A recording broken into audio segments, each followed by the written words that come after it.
Test 1. Section 1. You will hear a woman being interviewed by a market researcher in a health club about her membership of the club. First, you have some time to look at questions 1 to 5.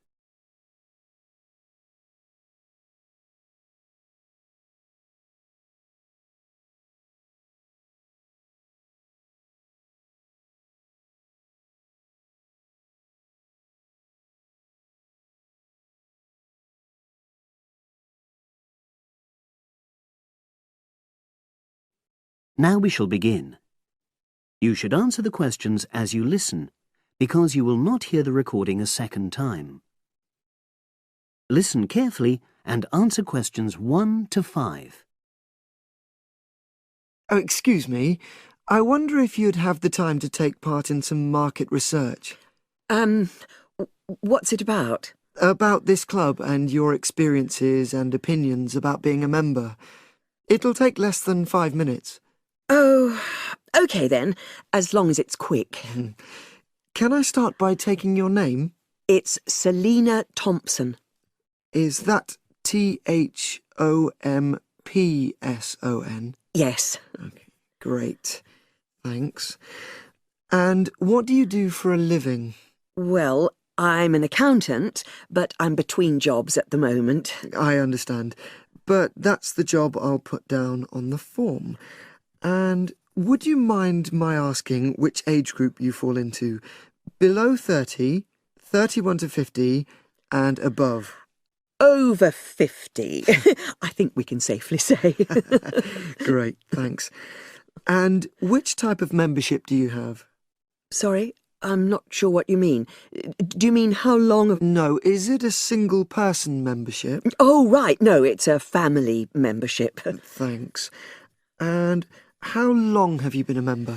Ooh, let me see. I was certainly here 5 years ago, and it was probably 2 to 3 years more than that. Shall I put down 8? Oh, I remember now. It's 9, definitely. Sorry. No problem. I've got that. And the last question in this first part is, what brought you to the club? Sorry? How did you find out about the club? Did you see any ads? Well, I did actually, but I have to say I wasn't really attracted to the club because of that. It was through word of mouth. So you were recommended by a friend? Actually, my doctor. I'd been suffering from high blood pressure, and he said the club was very supportive of people with that condition, so I signed up. Great, thanks. Before you hear the rest of the conversation, you have some time to look at questions 6 to 10.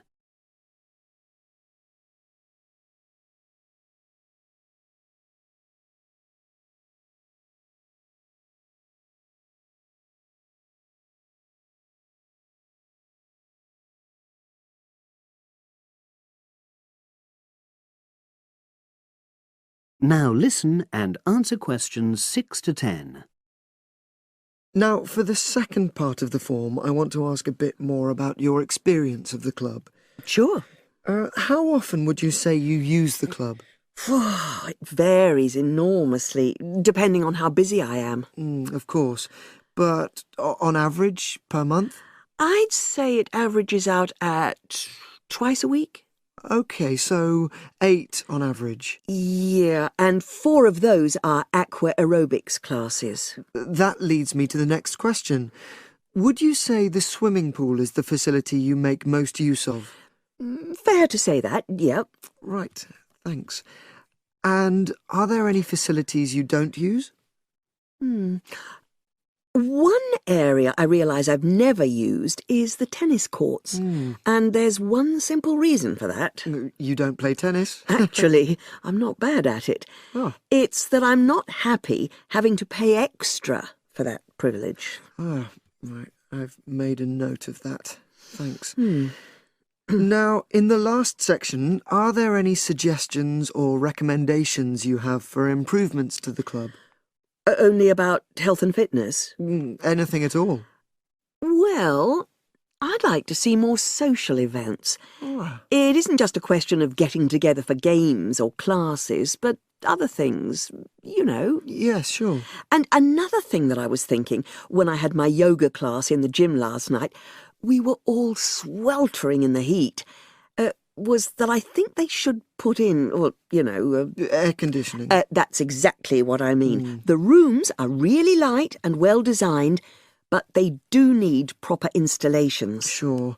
Well, I've made a note of that. Good. So, is there anything else you'd like to suggest? About quality of service, for example? Oh, everyone's very nice here. They couldn't be more friendly and helpful. Oh, but I tell you what, it's a shame the restaurant isn't open in the evening on Saturday, and Sunday as well, for that matter. Oh. So the club should... open it later on those days. OK. Well, thank you very much. That's all the questions I have. That is the end of section 1. You now have half a minute to check your answers.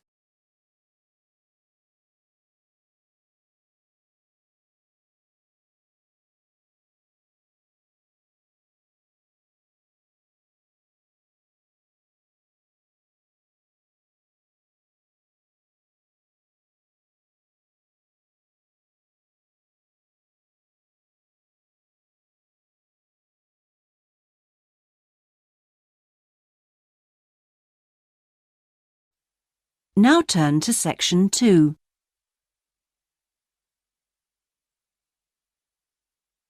Section 2. You will hear a talk given by a group offering a walking holiday to raise money for charity. First, you have some time to look at questions 11 to 16.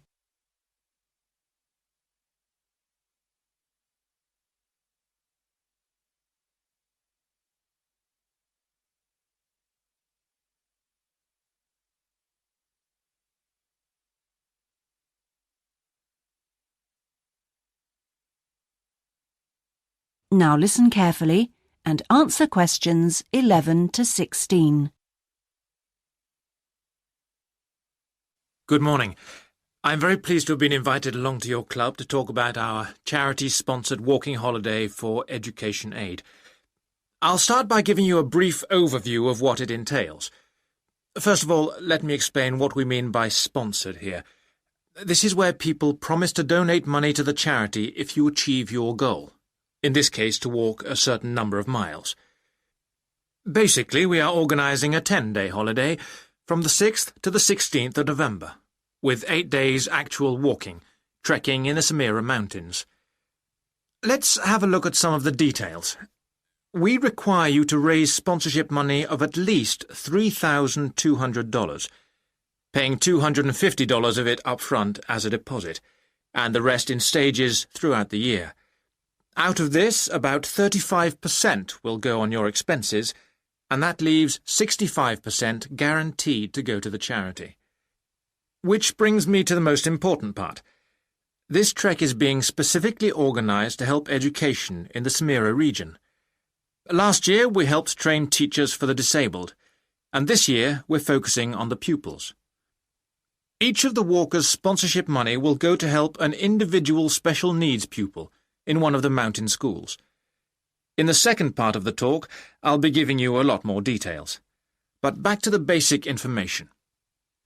Age limits. This is the second time we've run this kind of holiday, and on the first we even had an 80-year-old. But we found it was wise to establish limits this time.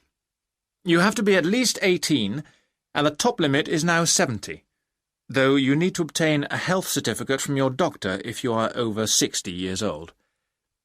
Now, the Samira Mountains are among the highest in the world, but you mustn't be too daunted. We will mainly be trekking in the foothills only, although there will be spectacular views even in the foothills. However, you will need to be extremely fit if you aren't now and you're interested in coming with us. You have plenty of time to get into shape. You'll be sleeping in tents, so you must have quite a bit of equipment with you, but you will be helped by local assistants. Your bedding and so forth will be carried by them. We ask that you only walk with a small rucksack with needs for the day. I don't think I've really said enough about the marvellous area you'll be walking in. let's have a look at some of the sights you'll be seeing. Apart from these spectacular snow-covered peaks and valleys, there are marvellous historic villages.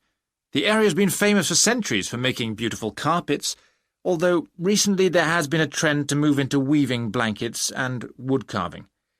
The people are extremely friendly and welcoming. We deliberately keep the party small in size to minimise disruption to people and landscape. Before you hear the rest of the talk, you have some time to look at questions 17 to 20.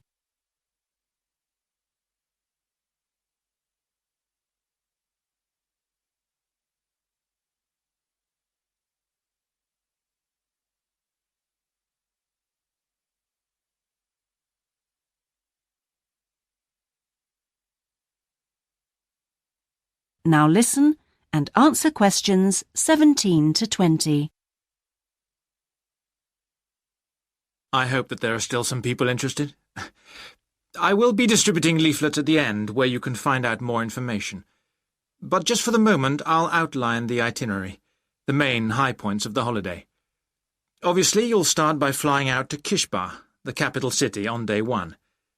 After a couple of days to acclimatise yourself, you'll start the trek on day 3, walking through the enormous Katiba forest, which will take the whole of the day. Day 4 takes us higher up, going through the foothills, past a number of villages, and visiting a school for the disabled in Sohan. Then you have a rest day, that's day 5, before going to the spectacular Kumi Temple, with 12th century carvings, set in a small forest by a lake, and that's day 6, the highlight for many. We stay near there for day 7, because then comes the hardest day, walking through very mountainous country, but culminating in a swim in the Pate Falls. This is the highest waterfall in the region. Day 9 is much easier, with part of the day spent in a village where they make some of the gorgeous red blankets. Then back down to Kishbar and the journey home. So, you can see it's a pretty packed timetable. That is the end of section 2. You now have half a minute to check your answers.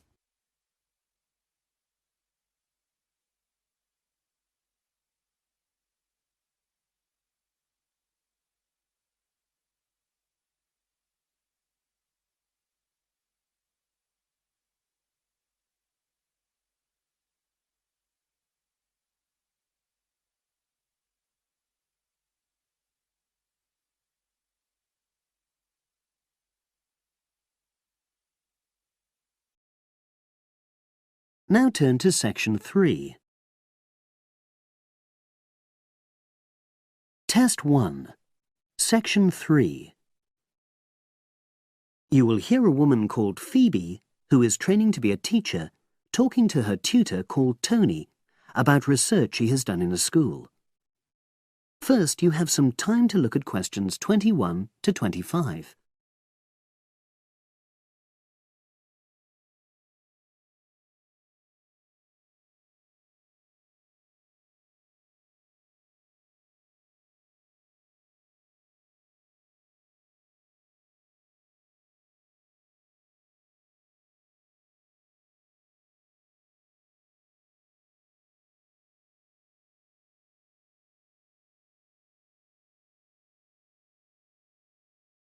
Now listen and answer questions 21 to 25.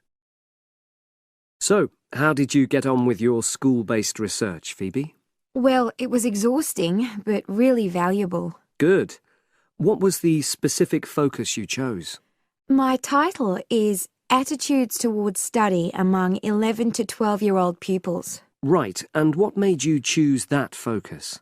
Well, that's a bit difficult. Lots of my classmates decided on their focus really early on, mainly on the basis of what they thought would help in their future career, in their first year's teaching.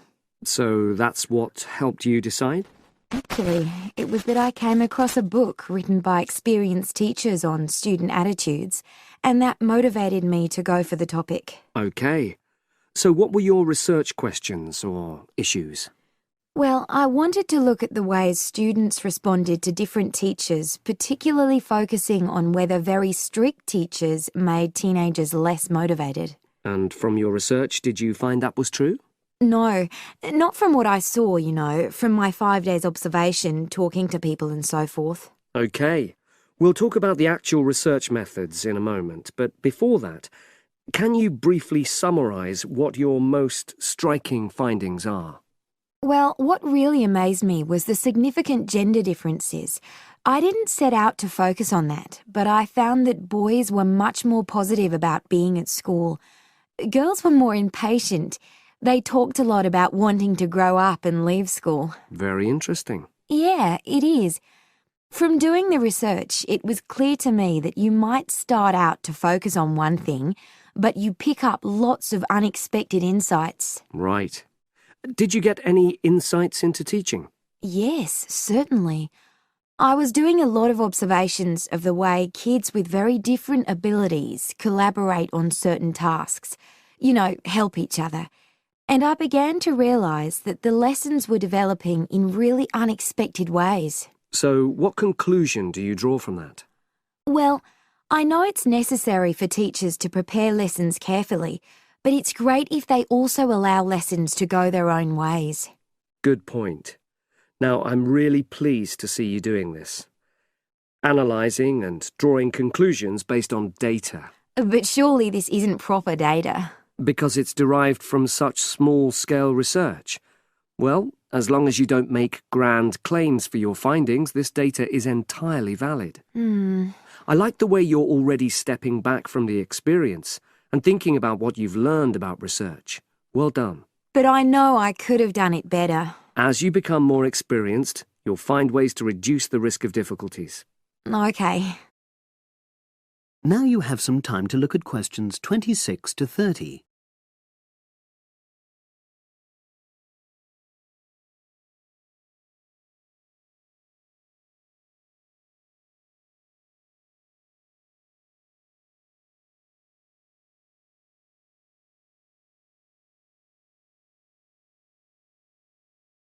Now listen and answer questions 26 to 30. So, let's look in more detail at how you gathered your data. Let's start with lesson observation. Well, it generally went quite smoothly. I chose my focus and designed my checklist. Then teachers allowed me into their classes without any problems, which surprised me. It was afterwards that the grueling work started. Yeah, it's very time-consuming, isn't it? Making sense of analysing your observation notes. Absolutely. Much more so than interview data, for example. That was relatively easy to process, though I wanted to make sure I used a high-quality recorder to make transcription easier. And I had to wait until one became available. Right. And did you interview some kids as well? In the end, yes. I talked to 10, and they were great. I'd imagined I'd be bored listening to them, but... So it was easy to concentrate? Sure. One of the teachers was a bit worried about the ethics, whether it was right to interview young pupils, and it took a while for him to agree to let me talk to 3 of the kids in his class, but he relented in the end. Good. What other methods did you use? I experimented with questionnaires, but I really regret that now. I decided to share the work with another student, but we had such different agendas it ended up taking twice as long. That's a shame. It might be worth you reflecting on ways you might improve on that for future projects. You're right, yeah. OK. And the other thing I did was stills photography. I didn't take as many pictures as I'd hoped to. Lack of time? It's pretty easy just snapping away, but I wanted each snap to have a purpose, that would contribute to my research aims, and I found that difficult. Well, that's understandable, but remember... That is the end of section 3. You now have half a minute to check your answers.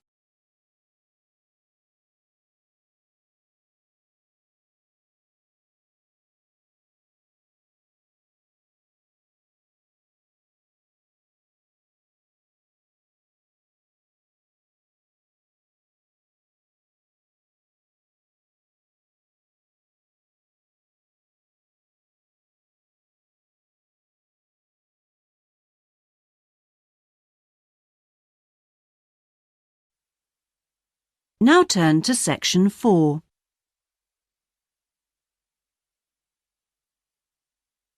Section 4. You will hear part of a lecture about hotels and the tourist industry. First, you have some time to look at questions 31 to 40.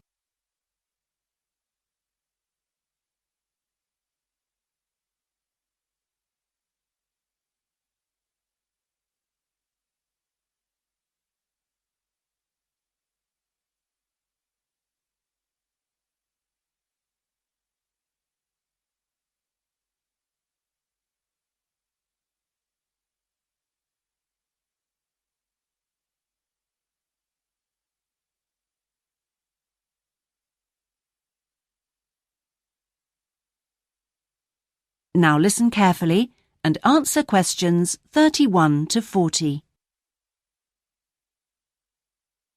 Good morning, everyone. Today's lecture forms part of the Hospitality and Tourism module. Last week, I looked at the economy end of the hotel business. This week, I'm going to discuss the luxury end of the market. Let's consider the following scenario. You wake up in the middle of the night in a strange hotel miles away from home, disoriented most probably from jet lag, when even the most expensive surroundings can seem empty and dispiriting. You have paid a great deal of money to stay in this first-class hotel with its contemporary technology, but according to recent research carried out by an international travel and public relations company, all is not well. The research suggests that even the most opulent, luxurious hotels seem to have underestimated the most basic needs of their customers, be they traveling for work or pleasure. The need to feel at home in surroundings which are both familiar and inviting. Do these findings, however, apply only to hotels situated in particular areas? Is it possible that the external environment can affect a guest's well-being? The company's research covered a whole range of different hotel types, both independent hotels and those which are part of large chains. They investigated chic so-called boutique hotels in the heart of downtown business districts, stately mansions located in the depths of beautiful countryside, and plush hotels built at the edge of tropical beaches, surrounded by palm trees and idyllic blue ocean. And the research concluded that what was outside the hotel building simply didn't matter. This is a fascinating revelation, and those of you hoping to move into careers in the travel and leisure industry would be well advised to look at the findings in more detail. But back to the main point of this lecture, the need to feel at home. What can the hotel industry do about it? And is the very idea so subjective that it's impossible to do anything about it on a global basis?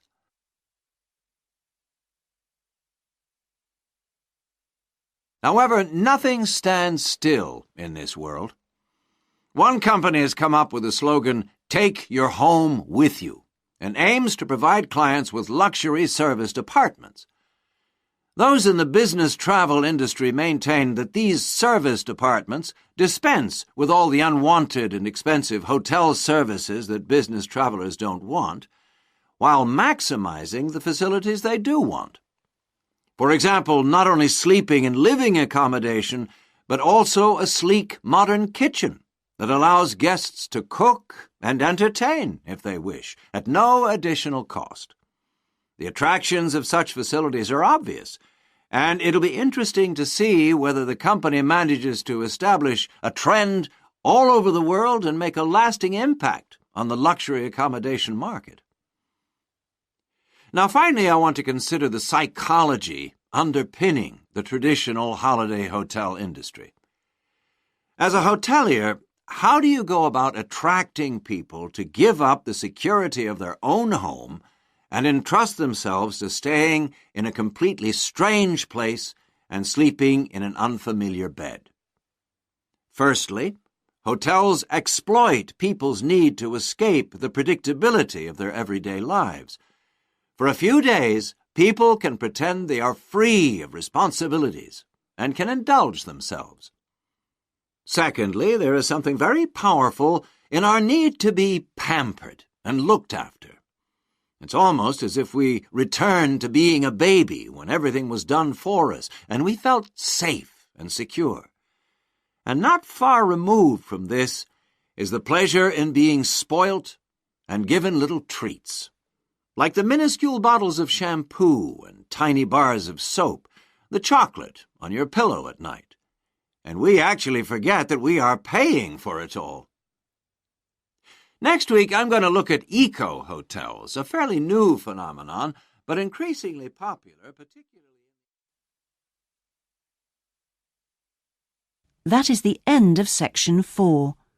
You now have half a minute to check your answers.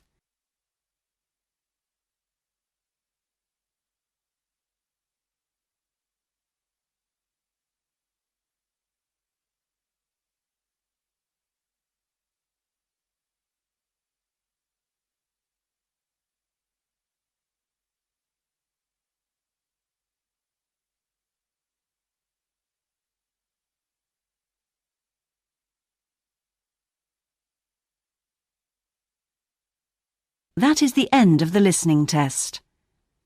In the IELTS test, you would now have 10 minutes to transfer your answers to the listening answer sheet.